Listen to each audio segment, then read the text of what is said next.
Canelo versus Benavidez may possibly never happen, and it's time for everybody to move on. So after the reports and disclosures of Chris Eubank being positioned as the leading candidate to face Canelo next, provided of course that the Mexican fighter defeats Terence Crawford this September, Benavidez and his chances of securing a fight against Canelo Alvarez before his retirement has significantly dropped. Now, Canelo already confirmed that he will retire after his contract with Turki concludes, which involves 4 fights total. As we all know, William Skull was the first, with Terence Crawford poised to be second, and now Chris Eubank possibly being the third should things go according to plan. With that being said, this leaves one more open slot for that potential fighter who will most likely be Canelo's last professional fight. Now, without diving into extreme details, and given the current nature revolving Canelo, Benavidez, and Turki,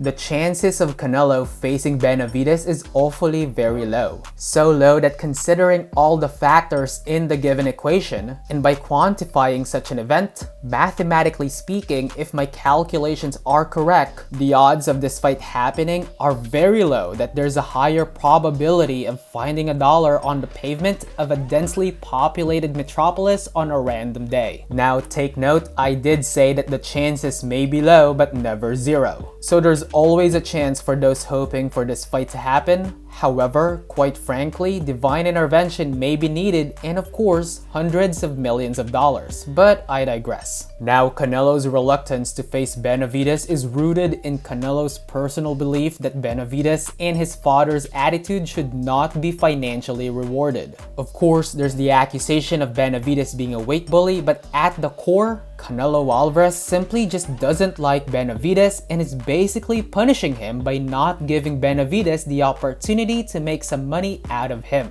Some say it's petty, while others say it's justified. On the other hand, Benavidez is arguing that he does deserve this fight because he was once Canelo's mandatory. Now, the keyword here is the word once. As we all know, Benavidez left the super middleweight division last year and has since been competing at 175. After winning his 175-pound debut, Benavidez was given the opportunity by the WBC to choose whether to activate his 168 mandatory to face Canelo or stay at 175 and keep his newly earned position. Benavidez obviously chose the latter, which eventually led to him being crowned as the new WBC 175-pound champion after Bivol was forced to vacate the title as he intended to honor his prior commitment to close the trilogy with Arthur Beterbiev. Now, given everything that has transpired ever since Benavidez became Canelo's mandatory, with the assumption that you as the viewer knows the history between the two, can you possibly say that maybe it's time to stop talking about Canelo versus Benavidez happening? Let me know your thoughts regarding this. Thank you so much for watching, and as always, please don't forget to click that like and subscribe button for more quick talks.